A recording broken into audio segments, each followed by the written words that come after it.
പോളണ്ടിൽ എന്ത് സംഭവിച്ചു? പോളണ്ടിനെ പറ്റി നീ ഒരു അക്ഷരം മിണ്ടരുത്.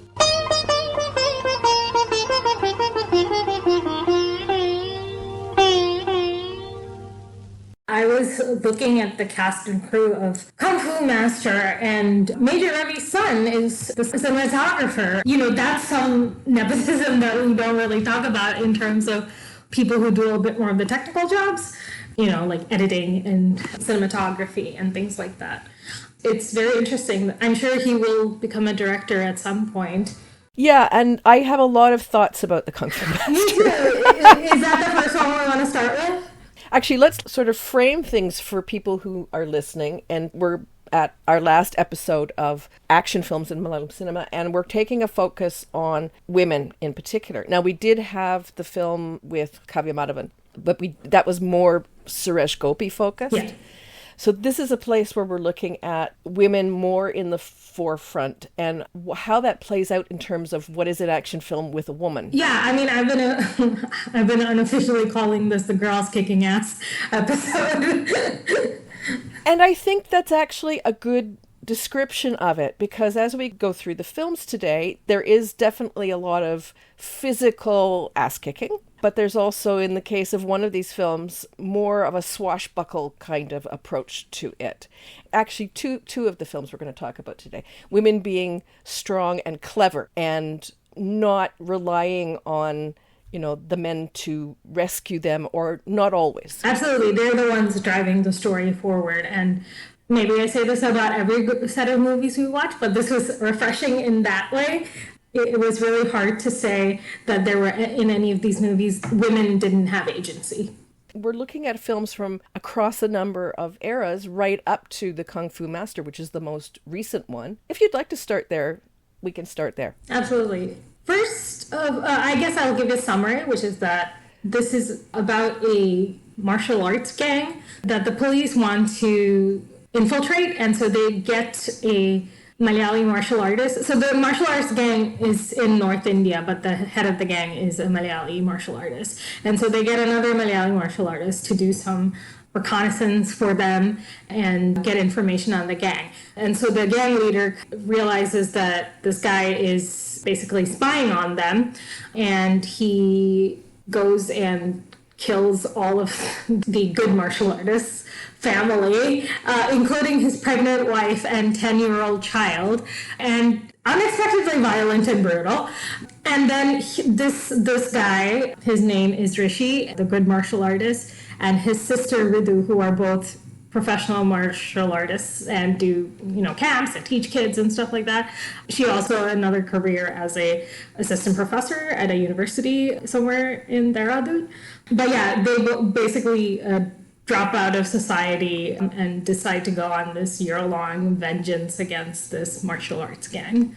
It's very different from a lot of even Indian action films, particularly, I mean, you know, it's in the title, the Kung Fu Master, particularly as we're having this focus on an Eastern Asian, I'm going to say martial arts because there's no other way to put it. But it's also very interesting for me. It's not that martial arts components are not in Indian films. They are. You see some of that in how some of the action is choreographed, but I can't pull out of my head another film like this that very much roots itself in Wing Chun's style martial arts. Yes, there's a level of knowledge about martial arts in this movie that you typically don't see. Maybe you see it in Malayalam movies about Kalari, but when I think of martial arts in Indian cinema, I think of like Akshay Kumar, and so who is a martial artist, but a lot of his fights are much more of the pow pow dishum dishum variety than what you see in this movie, which is the very focused hand-to-hand combat that especially I noticed with Neeta Pillai, the actress who plays Ritu. I really noticed that it was unusual to see like a kick land in that way, you know, a shot where she gears up for the kick and you will actually see it land. Even when I complain about Western movies not having good action choreography, that's one of the things I complain about, where, you know, you see the cut so that it looks like somebody just winds their arm up and then the other person is flying away. So you never feel the impact of the punch or the kick. I just saw Shang-Chi and the Legend of the Ten Rings, and I don't like Marvel movies, particular because all the action is in blowing up buildings and CGI. So it was very refreshing to see, as I said, punches land, kicks land, and not have the cutting away that takes away from action choreography a lot of the time. So this movie had that, which was refreshing. And I know Neeta Pillai did a lot of training. I think she trained for about a year to do this film. And, there is a point where she and her brother are teaching martial arts and explaining martial arts. And they talk about the fact that there are various styles of Kung Fu. And that's a level of information that we don't often get. And if anyone listening isn't really familiar with the style they're working in, which is the Wing Chun, you have to think of Ip Man and the Ip Man films. And I will throw a clip in the show notes of one of the famous action scenes from Ip Man where Donnie Yen and Sammo Hung fight on a table. And it's like there's wire work. That's like the comparison that you come to with this. But I liked the fact that despite how I have some feelings that are not entirely positive about the film, and maybe we can get into that a little bit, I did like that here was some real effort to present it in a way that showed that they did some research and they did some study and practice in all of this. Yeah, this movie felt like Abrid Shine was catching up on the Ape Man series and was like, let me write a movie that has features Wing Chun. And fair play to him, because this is, a place that Malayalam films haven't gone in the past. You get a little bit of the Chandni Chowk to China type stuff in Bollywood, but this is definitely something new for Malayalam cinema. And Abrid Shine he's an interesting director because he had this huge hit and also a critical darling in 1983. And it was part of making Niven Pauly a star. And then after Niven Pauly got that star status, he made action hero Biju with Abrid Shine, which I don't like that movie. It is extremely pro-police brutality. So to come to a movie like this where he doesn't use big stars, it seems that he also made Boomerang, which I forgot about, with Kalidas Jairam, which the only prominent thing about that movie is the song from that movie. And so with this cast that are not stars in any way, it was interesting. I was wondering why Niven Pauly didn't do this movie. Maybe he didn't want to, maybe he passed on it, which is fine. I just think this is not as well directed as some of his previous work. And, I've heard often, especially on Prithviraj, but also I think Niven Pauly, he does a lot of the directing on his movies. So it kind of makes sense to me that this is not as well directed as Abrid Shine movies with Niven Pauly. Yeah, and it is kind of all over the place. Well, his career is kind of all over the place. I mean, I guess that's a positive in some ways, but it also means you don't get a real sense of what he can do as a director. And coupled with the fact that he may not be the main source of direction on a film, ends up being a little frustrating. Yeah, I mean, I really do see this in a lot of Niven Pauly's films, where once the director stops working with him, that magical touch is gone. The movie you saw with Niven Pauly in it, and I often think the thing that ties it together is Niven Pauly and not the director's vision. Yeah, and I think the fact that his films are all over the place does show kind of an inconsistent vision. And I'm not saying that, directors shouldn't look at trying different things. Even Lijojo Pellisheri has a definite style, but he has been a little all over the map in trying out different concepts, like Nayakan or Amen. And I think all of those had the kind of quirky humor and a little bit of the kinetic energy that he brings to a film, but they were all kind of different as well in many ways. But I don't see any kind of unifying thread in Abrid Shine's work. Yeah, I mean, there's a touristic style to Lijojo Pellisheri's movies, and I can't pinpoint that in Abrid Shine's work. And, he's only 4 films in, so it could come later. Lijojo Pellisheri is extremely prolific, so it's just easier to pull a unifying That's true. motif from those things. I'm going to say that The Kung Fu Master doesn't work for me as a film in a lot of ways, but I do like the fact that this is a director that went, I want to take a chance on this idea and I want to see what we can do with it in my cinema. And I'm going to, however it turns out, I'm going to make the effort to have my actors train. They mention Ip Man and Donnie Yen in the film. So he's clearly telling us that he knows what this is supposed to be. I think my frustration with the film is I have a good grounding in Hong Kong action films. And when you see the speed and the precision and the elegance of action in Hong Kong action films, rarely does something else match up. And I think that's one of the failings of this film, is no matter how hard people trained, you can see that they are not real masters of this. Yes. You know, beyond fight choreography, the acting is also very... Everybody behaves normally, but there's something like a stage play to this, where everybody is talking in only very mundane dialogues are exchanged. When anything exciting happens, the audio just goes out, and there's very little productive dialogue in this movie. I was very confused. Did they just not want to write the dialogue? Because unless the villain is menacing, there isn't a lot of character-to-character interplay happening. The most we get is when Ritu has an arranged marriage proposal, and we get some conversation within the family and between her and the guy who the proposal is from. You know, everything else we're supposed to gather from people glowering and muted dialogue, and it feels odd. It's an odd movie, and just from the title, The Kung Fu Master, I had expected a more fun movie. Yes. And I did not expect this to be so violent and, you know, expect a 10-year-old child and a pregnant woman to die. And that happened so early on, like quite seriously. I was sitting there going, oh my dear Lord.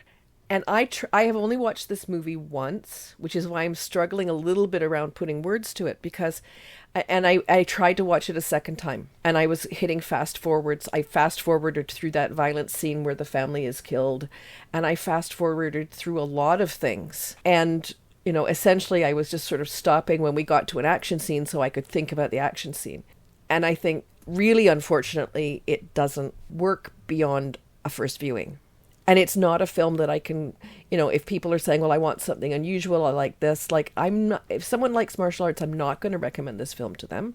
I'm going to go to a Hong Kong film, or I'm going to go to something where the martial arts is, see, I don't even know what to say about the film.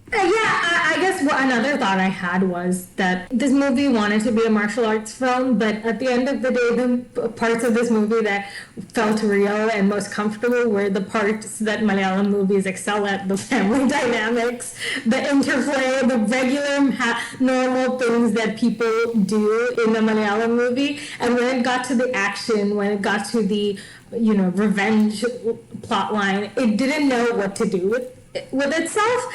On the other hand, you know, we talked about how the cinematography is from Major Ravi's son, Arjun Ravi, and it has the benefit of beautiful locations. You know, we're talking about the foothills of the Himalayas. It's beautifully shot, and, you know, I really liked the idea of having an action scene in snow. Yes. And it wasn't super well executed, but I did like the idea of what they were going for. Well, you've got those scenes too at what was the Beatles ashram in Rishikesh. All the beautiful abandoned building structures, the places they shot at really were beautiful, and places you never see in Malayalam cinema. So, I was looking at all the graffiti on the walls. I was basically doing everything. I was looking at all the graffiti, all the things that people had written on there. Absolutely, the production design was, top notch. Yeah, and then again, that ends up frustrating when you don't have a narrative that matches. Like, I look at it and I think there was a lot of potential here. And I'm with you. I loved those opening things with the family and, arranging the marriage and these little things, and it was gone. It was gone so violently and horrifically. And what we end up with is really a vengeance film with not much else except let's just do a lot of vengeance. Yeah, we don't get the payoff of, okay, somehow they, after they've gotten their vengeance, they've made peace and they get back to life. And the fact is, you have to consider there's no way somebody can get back to normal life after, losing their whole family. But I wasn't really in the mood when I started this movie for such deep thoughts about trauma and loss. And, if it was one person, if it was just the dad who died, it would have been a reasonable thing. Okay, they get to go back to their normal life. But no, it was the whole family. It was an eradication of family. Yeah, and there was potential because, the only one who survives, the survivor guilt must be immense. And I guess, survivor guilt is something that propels him to, take vengeance. I also wasn't quite clear. I felt it was a little more clear when I started watching the second time. I was not clear in the beginning why they went after his family. That does become more clear later in the film. The way they did the chronological progress of the story didn't really make any sense. There was no reason for them to show that he was actually researching about the martial arts, because they hint at it at the beginning. Yes. And then we go straight to the massacre. So they could have put a lot of the story exposition earlier in the story where, I don't think I would enjoy this movie anymore, any more than I do, but it wouldn't be so confusing because it's weirdly edited. Yeah, and I missed out on the hint the first time. When I started the second watch, I went, okay, they did give me that information, but it still wasn't enough. Yeah, they said, there's a Malayali who does martial arts here. And then they cut to the family doing family stuff, and then they're done. I kind of tied together, but it was, I didn't realize time had passed. You know what I mean? Yeah. I didn't realize time had passed from when the police say, there's this guy we can talk to the family hanging out. So I didn't realize, maybe months had passed and Rishi had been spending that time researching this gang.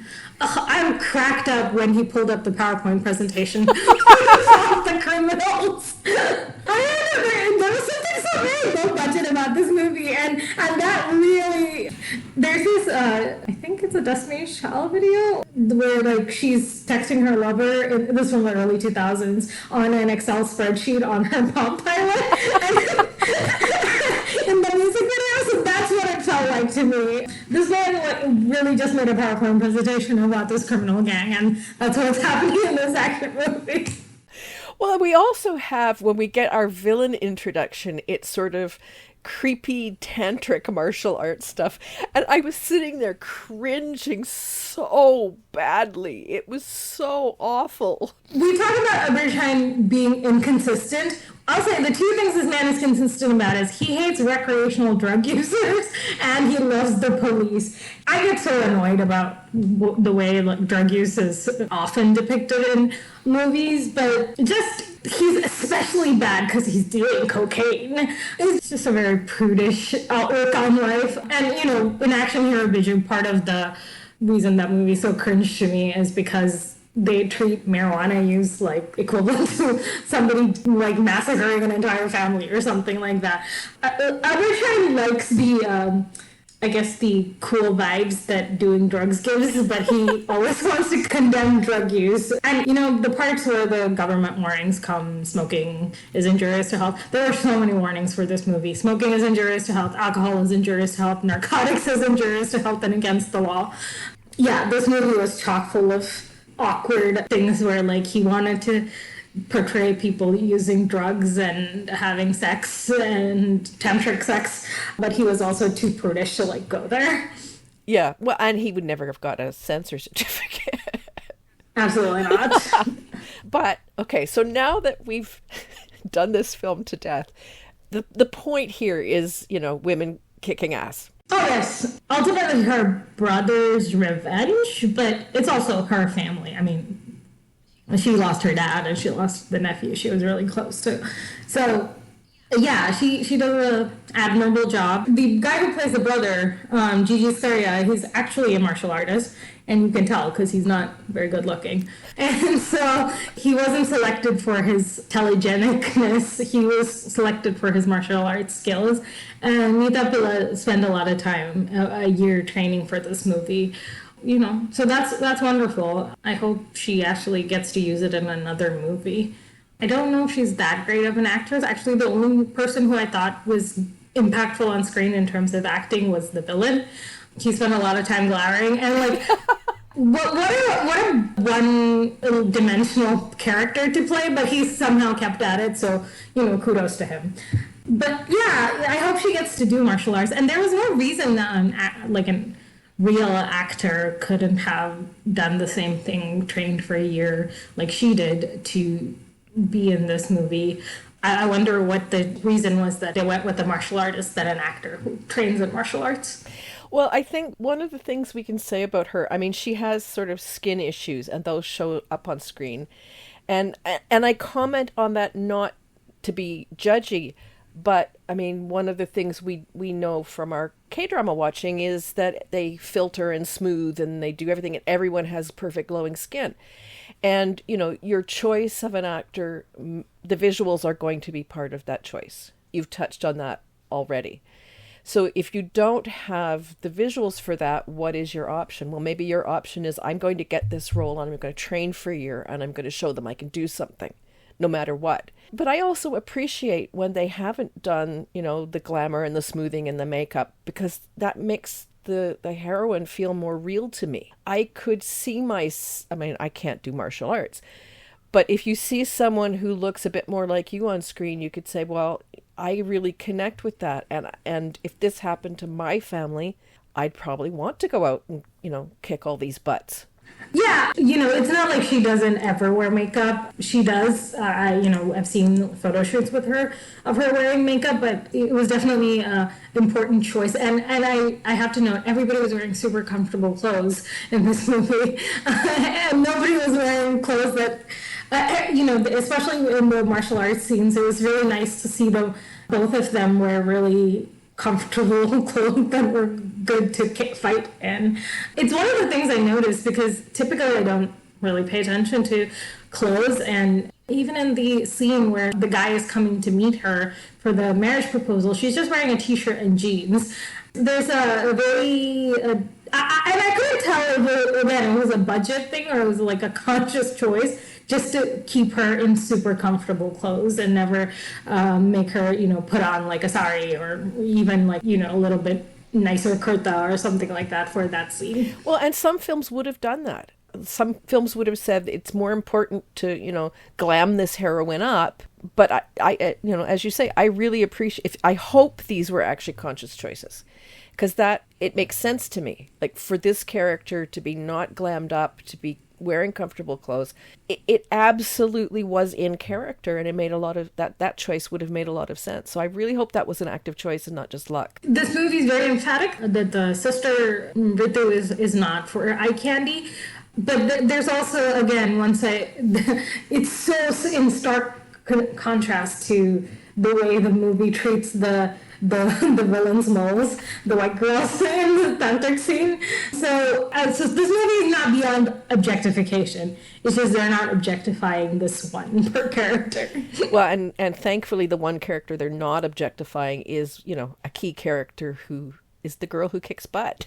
Yeah, I was just a little, at the beginning in that movie, like, the way they show one of the white girls is, like, they focus on her navel in this very lecherous way, and it made me uncomfortable. So to go from that to the contrast, again, was a little weird for me. Yeah, but I will agree with you. That scene, that is, uncomfortable. Icky.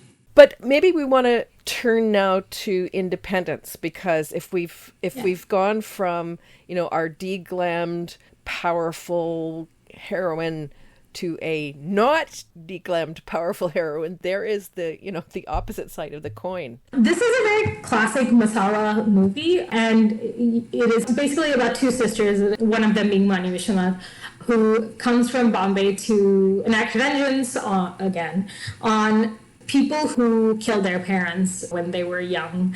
It starts off with her pretending to be a police officer called Sri Devi and basically doing a raid on a villain's home. But the actual police officer is played by Khushboo, who when she hears that somebody's going around pretending to be her, starts to investigate Vani Viswanath and her group. And in between, there's all these hijinks with Khushboo's husband being kidnapped and switched with a guy who looks like him. And there's also a part where the sisters kidnap the son of their parents' killer, and the younger sister has feelings for that guy because they grew up together as children, but he turns out to be about as bad as his dad. And so at the end, obviously, they get their vengeance, and the police officer comes to see their quest for revenge as justified.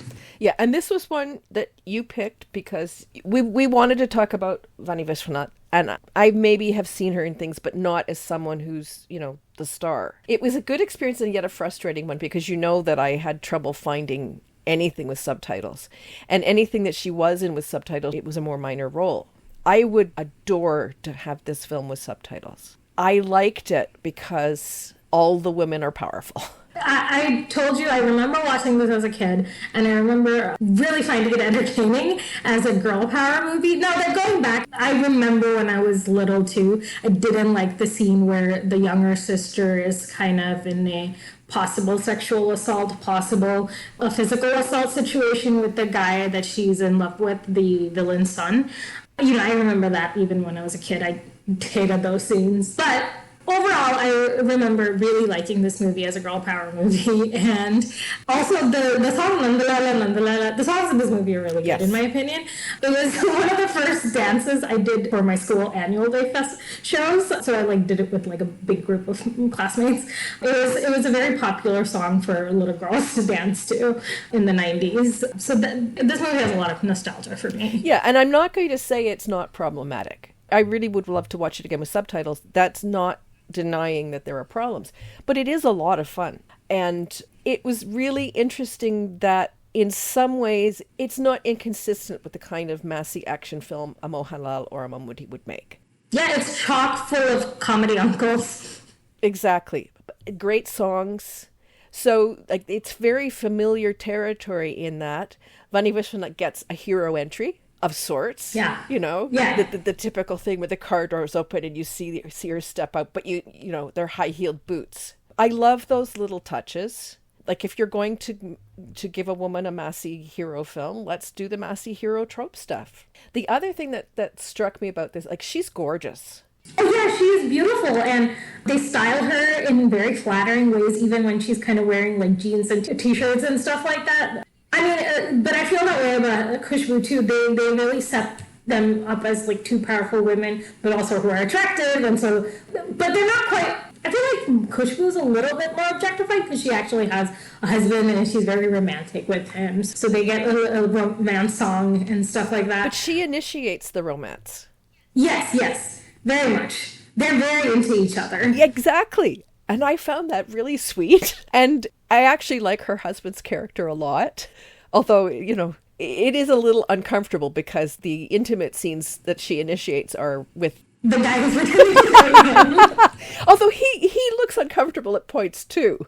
This poor guy has been roped into this. I think this might be one of the things that, we talked about with Anjan Padre and stuff like that, where these female police officers don't get to have a home life, or they don't get to be women. And I really kind of like that she gets to be womanly in this movie, while also being kind of a hard-ass police officer. Yeah, and you look at the date, which is 1999, and you think, whoa, there are so many things about this that are really good, and that for that time period could have all gone sour. The film has such kind of a goofy charm to it. You had fun, and I remember this movie as being fun. One of the things I will say is this is directed by Vineeth, and Vineeth in a lot of ways gives Kalaba and Mani characters with more dignity than most of the other directors. And someday we'll talk about casteism, and I am not qualified to talk about casteism, and you've said that you are not qualified, obviously, but Kalaba and Mani was one big victim of casteism in the industry, but Vinay was one of the few people who gave him roles that justified his talent. And he gets to be funny, but he also gets to not be the kind of servant character that gets slapped around and stuff like that. Yeah, and I'm glad you mentioned him because I did make a few notes on him. For me, that was actually a huge loss when he passed away. Yeah. Because I had found him a very likable presence in a lot of films. And I loved his character. The film on Wikipedia is classified as a fantasy. Okay, I guess in that way. I kind of looked at that and went, what? Because his character is some kind of magician and shapeshifter. So he escapes from things, and there's a point where he and Vani Viswanath turn into cows. Yeah, it's a bit like Odeon. The Mohanlal movie, he does a lot of the same things that Odeon does. Yeah, and it's fun. It's really fun. And it was really nice to see all these actors that have passed away. Rajan P. Dev and Cochin Hanifa. This movie is full of people that we love watching, and I was thinking, what would Kalaban Mani? He just passed away in 2016, but even since then, actors who were comedic actors like Indrans have had obviously a resurgence of their career, and I was wondering what would his career would have been like today. I really do miss him. I do too. And he was, he was famously multi-talent, with his music and his acting. This movie really does justice to him as a side character. Yeah, and again, one more reason that this film needs subtitles. We need to be able to share this film with people. Like, I got most of what you did in the summary. I got most of that out of the film. I would have loved more of the fine details. Maybe one of the things that you didn't catch, Murali, another deceased actor, he was a communist, and he gets blamed for the parents' murder, and he gets a life sentence. And he gets to kill the villain at the end, obviously. There's like an interesting tension between wanting to uphold the royalty as noble people who were wronged, and also the communists are good people. Only bad people here are the businessmen. So there's an interesting tension in this movie between... Yeah. And communists are for the most part, good people in 90s Malayalam movies throughout. So he says that God is the greatest communist. That's one of his lines. Yeah, I did miss that. And I because I didn't have subtitles, I didn't quite get why they were going after these corrupt businessmen. It becomes very obvious at some point later in the film, but I was asking, well, is there something near the beginning that makes you understand why they're doing this? And obviously there was. Yeah, they were talking in the beginning of the movie about, they did a little bit of flashback where Rajan P. Dev's character and his son and the girl's parents and the girls as little kids, they're all in one scene together. And they kind of mentioned their parents as being dead. The person who raised them, Captain Raju's character, was another servant, just like Murali's character in their home. So there's some subplots about labor and politics and politicians who manipulate labor to get ahead by saying they're communists, but they're actually not. Yeah, there was the whole opening thing with the picture of Gandhi and the guy who turns into Gandhi, and I was sort of like, okay, it's about politics. Yeah, that guy is a Gandhian, so like he says he's a Gandhian, but when they offer him money, he's willing to basically do whatever they want. And there's also a subplot about politicians who go see the living God the first of every month, and there was a politician in Kerala at that time who went every month to Guruvayur, so that was kind of a reference to him, Karnagaran. So there was, very topical things that you would, obviously, as an outsider to the culture, you wouldn't know. No, but I would have gone to look them up if those dialogues were there and I could have read the subtitles. I would have went, okay, I need to go and look these things up. But without subtitles, I'm going to miss, other than the broad strokes of the film. If you're going to watch unsubtitled, a massy action film is kind of the way to go. Yes. You're going to miss out on the subtleties, but you're not going to miss out on the basic. You get the regular beats. Yes, exactly. I think in all the critical points of this movie, it was one of the things we talked about at the beginning was that women were the ones pushing the story forward. They're the ones with the most agency. I mean, we have a damsel in distress in the younger sister who kind of gets swindled by her childhood sweetheart, but for the most part, her sister says, it's just because you're young. You got swindled. It's not because you're a woman. Yeah. And if you have the one female character and that's all she ever gets is needing to be rescued, that's incredibly frustrating. But if you have women around her who are powerful as well, you can see it as on a spectrum. And you can see it as exactly that. You just need to learn a little more or live a little more and you'll get here. You're not going to be stuck in damsel in distress. You'll get here. Yeah, and at the end, she and her sister they're executing this together. She's definitely her sister's right-hand woman. I mean, it is interesting to think about this. It was just accepted as a mass movie. I mean, we don't talk about it, Independence as a great mass movie of the 90s, the way we talk about a lot of these Mohanlal movies. I mean, as you said that you hadn't come upon too many of them in your decade of watching the movies, right? So I feel like these movies could get lost in time if people like me who remember having good memories of these female action movies don't keep talking about them. Yeah, they will get lost in time because we can talk about it, but this is going to be aimed at a very narrow audience, i.e. people who understand Malayalam. And it's driving me crazy that I can't go out and say, watch this film to people, because how can you expect people to watch without subtitles? Like, I'm willing to do it because I'm very invested in these things, and also because I have you to explain when I'm cluing out. But you can't expect people to watch without subtitles. It's an unrealistic expectation. And I wish that, I am frustrated too, because there are very classic films that are being shunted aside because nobody's willing to put in the money to restore and subtitle and get them out there again. And for some of them, it's like, do a crowdfunding. You're going to tell me you're going to restore, a film I've wanted to see for 10 years and you're going to have subtitles. I'm going to put money in for the crowdfund. And I don't think I'm alone. I think there are enough people in this space who want that. Whether they want the subtitles or not, they might be willing to for restoration. And we're seeing, the SQ people who are doing some, we saw that with Jayan. They are willing to do some level of restoration, not full restoration, but they are trying to upgrade the prints. And then they don't put subtitles, or they don't, like the one Jayan film I was thinking about, they did a big splash and said they were going to have it on their channel, and then it never appeared. So I think there's a place here for things to happen. And specifically with Vani Viswanath, after she got married, she just kind of faded away. She wasn't considered a actress in the way Manju Warrier is considered an actress. So people weren't ever clamoring for her to come back. And I think that's sad because she's an extremely charismatic presence on screen, in my opinion. I mean, we remember it from Hitler, too. She was standing next to Shobana, who would always tower over anybody else. But you see in the movies where she's the lead, she's an extremely charismatic presence. And I want to see her back in movies. She's married to Babiraj, who has had an amazing career in the new generation movies, and I hope that there's some motivation for him to encourage her to come back as well. Yeah, I mean, one of my notes about her was she has great screen presence, and that connects to the charisma you were talking about. I mean, apart from being styled beautifully and yeah, I never wanted to take my eyes off her in this film. And I'm like you, I would like more. Please, let's bring her back.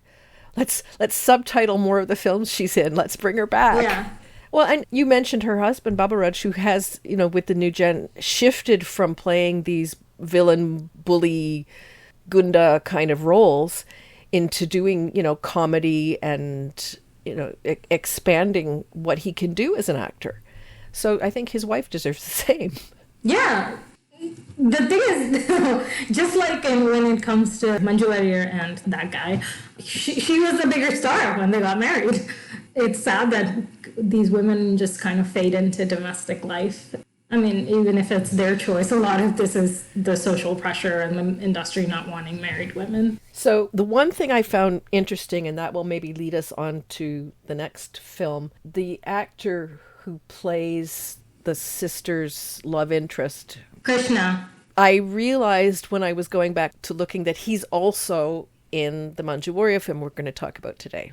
The late 90s, I think, was kind of setting him up to be something like a Rahman figure. He's in it for, the sweeter, younger romantic but sometimes double-crossing character. He does not have any facial hair in the way that most actors had at that time.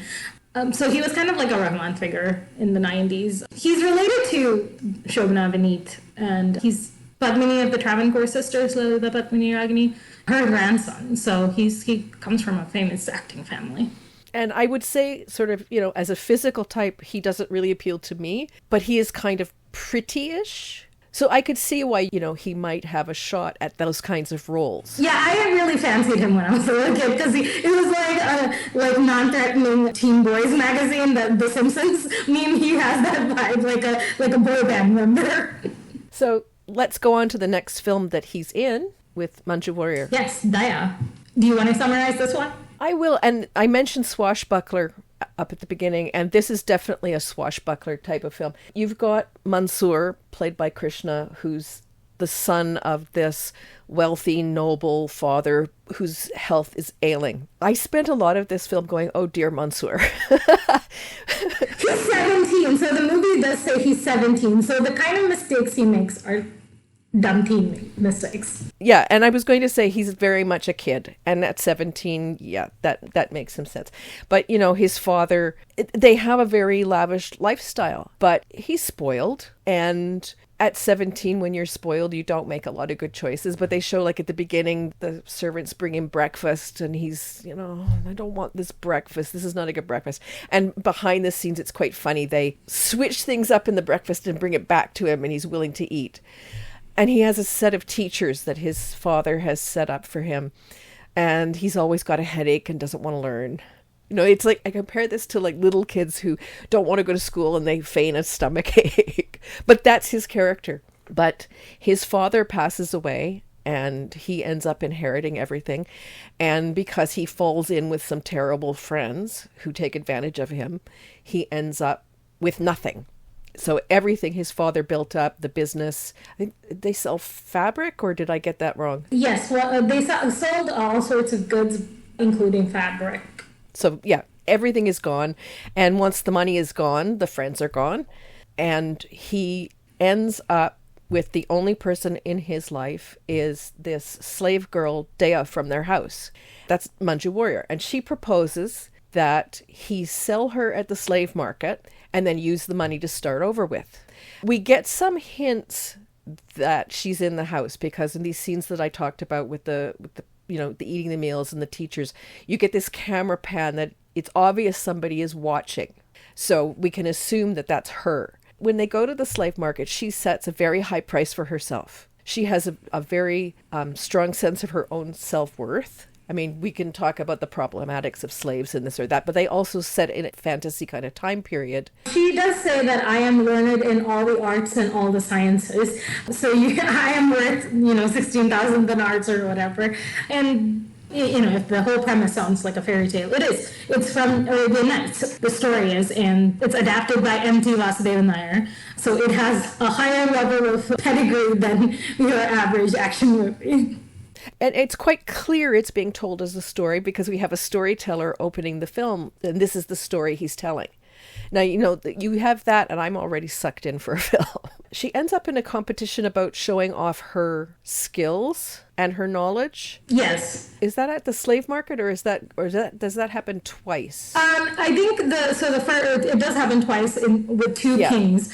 So one king buys her for her 16,000 dinars, and then tells her she can continue living with Mansoor because he found her to be so pleasing and talented and whatever. She ends up at some point disguising herself as a man, and this is how she ends up with the second king and this series of kind of challenges he sets out for her. And then she wins him over so successfully she becomes his minister and starts doing, governing things. But when it comes to the point that the king thinks that she'd be a good match for his daughter, she realizes she's got to get them out of this. It's adorable. She makes an adorable man. She does. I never feel that this is a woman disguised as a man. I feel like this is a man who's very young. Yeah, that's a good way to put it, because I was thinking, running through a list of words in my head, not effeminate. Sometimes that comes across when it's a woman disguising herself as a man. She comes across as a young man, and she's very competent, and she does good things for this kingdom. And when it comes out that she's not a man, the king is furious and wants her punished. But the people are so pleased with what she's done, they want him to reconsider. And in the end, she ends up marrying Mansoor and retaining her post as the minister. And in between, she gets to do a lot of horse riding and disguising herself and trickery. When one guy who enslaves her is a big creep, she basically spends a lot of time avoiding him by, setting up all sorts of traps for him. She gets to do archery. It's a full-on swashbuckling fun movie. And I think there was a time I think Malayalam movies used to make a lot more of these kind of fantastical swashbuckling movies. For, we know that Hindi cinema makes horse riding swashbuckling movies a lot. Like 4 skills a Hindi hero needs is like horse riding, dancing, martial arts, and like acting classes. So that is not a thing in Malayalam cinema, but there was a time when Malayalam movies used to do all of this. But this is a little bit special in that this is set in the Middle East and everybody's wearing like your typical Aladdin-esque outfits. And Lal, who plays the creepy slaver, he's kind of like Jafar. There's a whole Jafar and Jasmine dynamic to them that, I think there's a little bit of like taking from Disney movies at that time too, which was the fairy tale standard. But again, another movie I had a lot of fun with. So much so I actually started to try to watch it again this morning because I realized there's so much going on in here. There's a lot going on in this film, but it doesn't feel messy or convoluted. It's well written. It's very tight. Yeah. And if, it had the budgets or the production values of movies today, I'm sure, obviously, their cameras are not as great as they are now. The set designs and everything is very competent, but it just doesn't look as nice as we can imagine it to be looking today. Yeah, and I had kind of a little feeling like with the costumes that you could see they were a bit like homemade type. And as you said, people sort of doing their best with the budget they had to bring us this fantasy. But the fact that you've got Manju Warrier at the center of this really anchors everything. I was thinking queer studies academics would have a field day with this movie, with her dressing up as a man, and there's like a whole romance song with her and the princess, and you kind of see her being like, I wish I could, but I can't. I felt a bit sad that she married Mansoor in the end. Yeah. Because he needed some growing up. I mean, she'll take care of him, though. Like, even at the beginning, she tells him when they go off to restart their business, after the first king lets her live her life as she wants to, she gives him very specific instructions about what price to sell bolts of fabric at, and don't sell to foreigners, she says, and he messes that up, and that's the reason she gets kidnapped by Lal's character. So she's the brains of this operation, and he's just there to be the pretty face. Well, and, why not? Yeah. We've lived for so long with the opposite of that flipping that lens once in a while is refreshing. And this movie wasn't as big a hit as Kanmadama, any of those other movies, but this movie, Kannedi Puttandattu, where Abbas is her pretty face while she's enacting revenge. These movies really, for me, are the core of Manju Warrier. She is fully capable of carrying a movie on her own, and people are willing to write for her talent. And, I think these movies are what make her so beloved. And they weren't available for a long time. I mean, still some of her earlier work again, needs some resurrection, but that's happening more and more. Like, this is a film that I would not, apart from the last few years, that I would not have found with subtitles. So that is happening more with her career, but she's also back working again. So perhaps that makes some difference too. Yeah, there's more interest in her now, so that, maybe her old work is what people are seeking it out. Yeah, and I mean, that's reassuring, and I hope more of that happens. Maybe you can tell us where you watched it with subtitles. It was on Hotstar. I don't think it is anymore, but it was on Hotstar for a long time with subtitles. So it may end up elsewhere, and I hope it does, because it was a lot of fun. Yeah, it was. Well, Hotstar is like any streaming service. They sort of have licenses for things and they cycle through a lot of stuff. Now, whether it's available on different iterations of Hotstar, if people have Hotstar, they might want to check, because I'm working with Hotstar Canada. And I know Hotstar India has a lot bigger selection and a lot more classic films than I get. But there's also been the situation with Hotstar in the US where Disney, because Disney bought them out a while back, and in the US they were shutting down Hotstar and rolling their content into Hulu or Disney Plus or something like that. Hulu. Yeah, okay. Hulu, which is not available in Canada. Yeah. So I'm keeping my fingers crossed. Please Hotstar, please Disney Plus. Please don't get rid of it. You know, Madhavan Nair, who was the head of Asianet for the longest time and then became the head of Star after Fox, after Rupert Murdoch bought it out.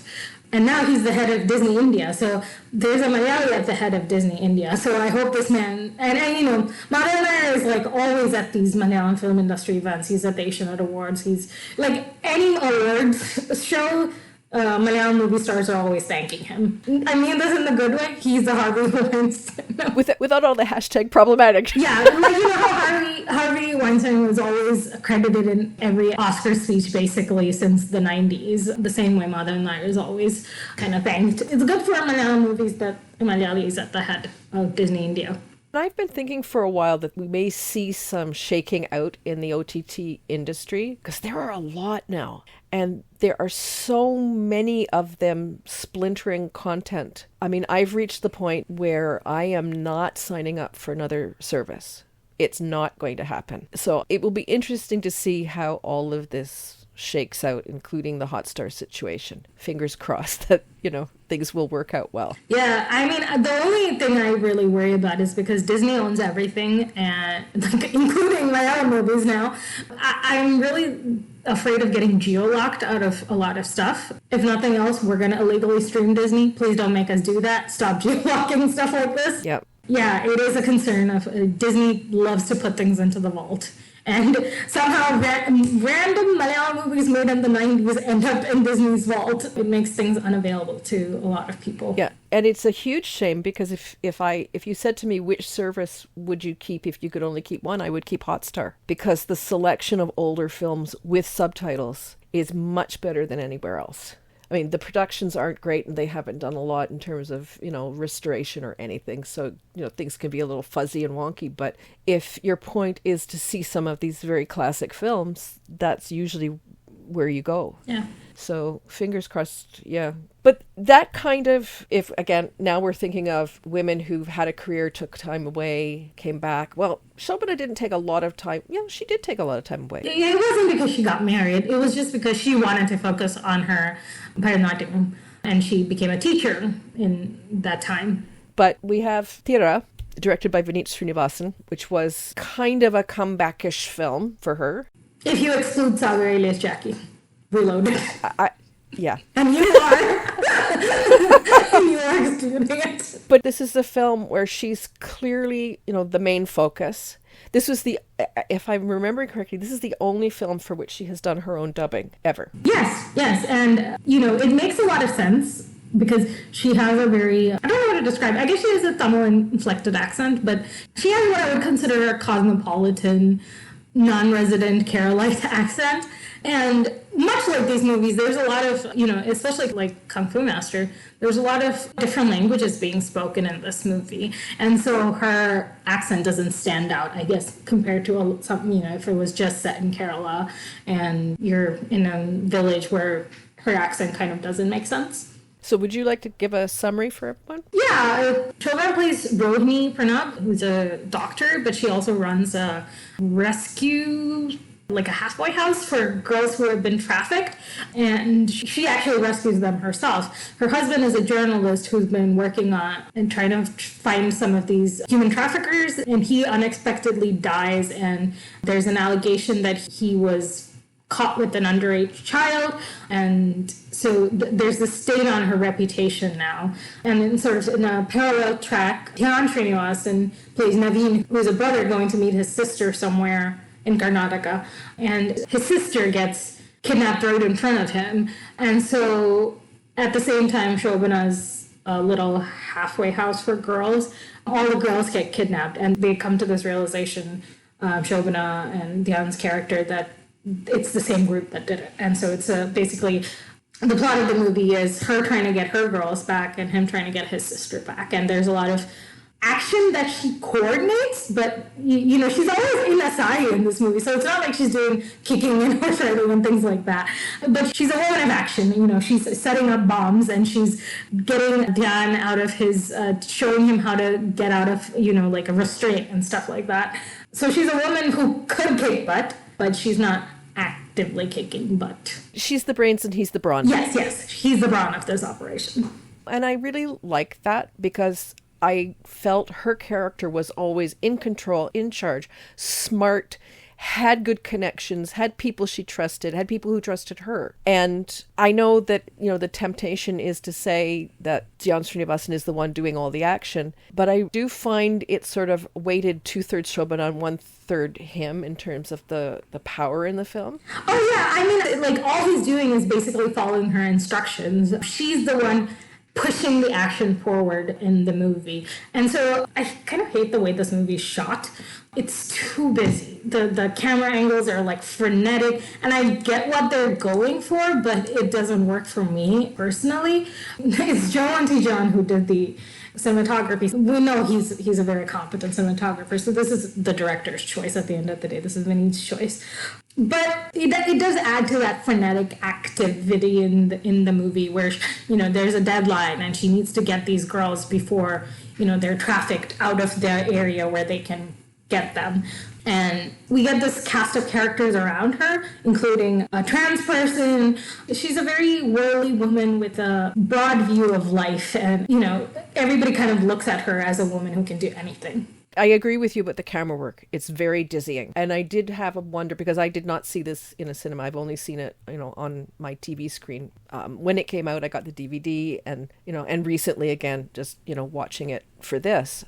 And I did wonder how I would feel in a cinema if that would lessen the feeling of feeling very dizzy on a big screen, or if it would just make it all worse. This is not a flattering comparison, but it reminded me of For the People, which also had that frenetic camera work.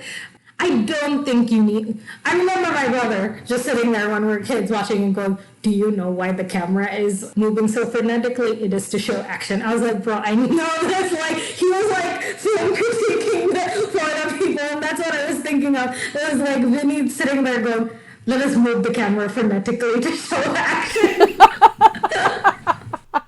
Which I don't think it really needed. I think the pacing was reasonably good, and Shobana is strong and forceful, and when her character needs to do something, it just we go, we do. And part of that is because they're working against these time constraints, because they know if they don't get the girls, they will be gone.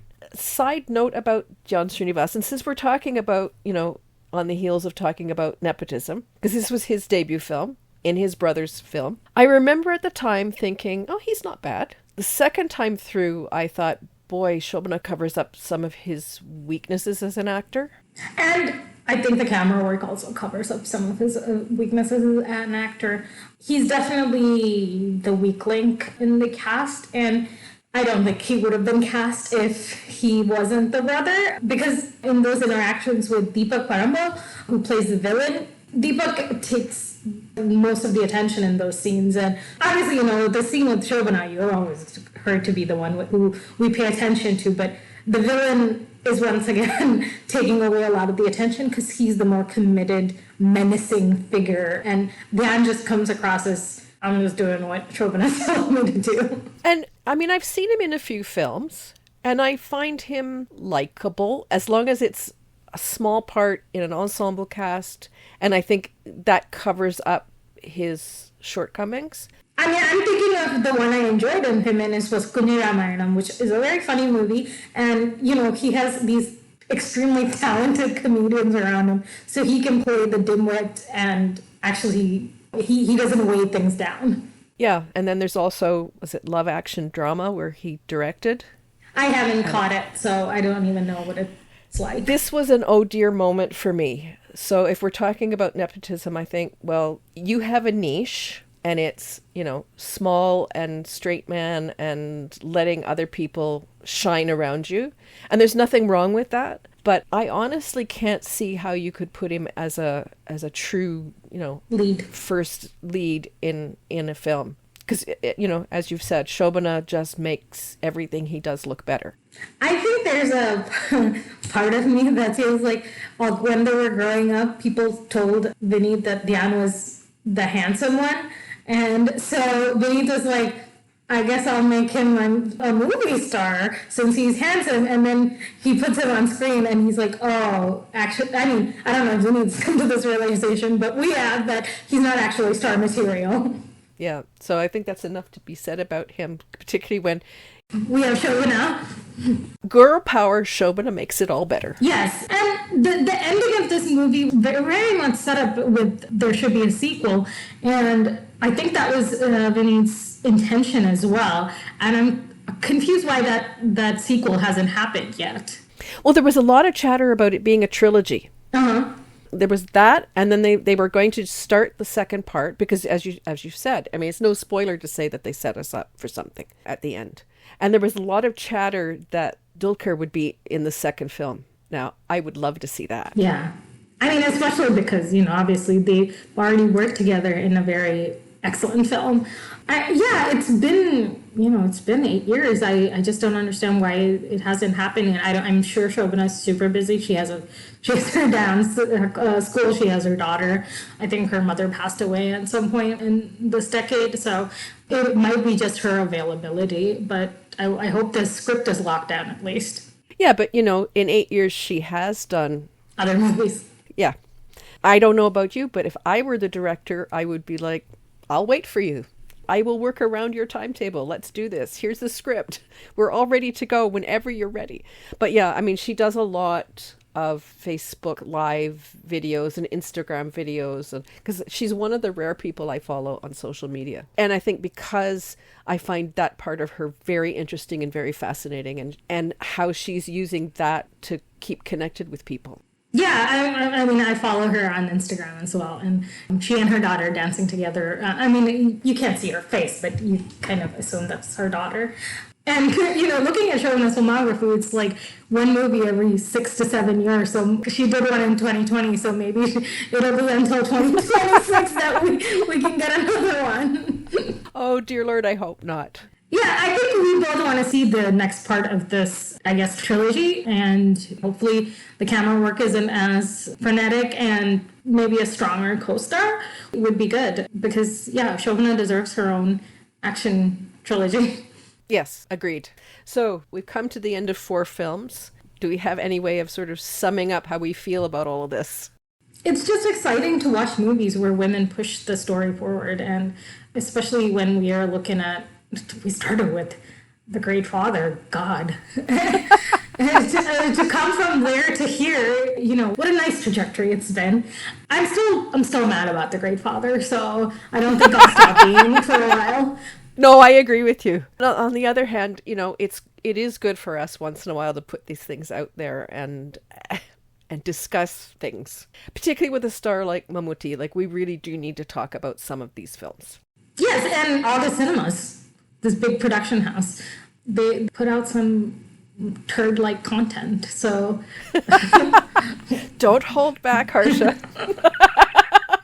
But yeah, no, I agree with you. It has been really fun, particularly this. I mean, I've mentioned to you that it has been really fun to look at action films, which are not what anybody considers the strong suit for Malayalam cinema, and to see how they've done, and then to end with looking at how women have worked in this space, which we rarely talk about. So that's been nice. Because we weren't planning this originally. This was kind of an addendum to our series on action movies, and I'm really glad we got the chance to do it. Thanks for listening to the Polandine Patti podcast. If you like what you're hearing, remember to come back for our next episode and share our podcast with your friends. If you'd like to connect with us, you can email us at polandinepatti@gmail.com or reach out to us on our Twitter feed @polandinepatti. See you next time.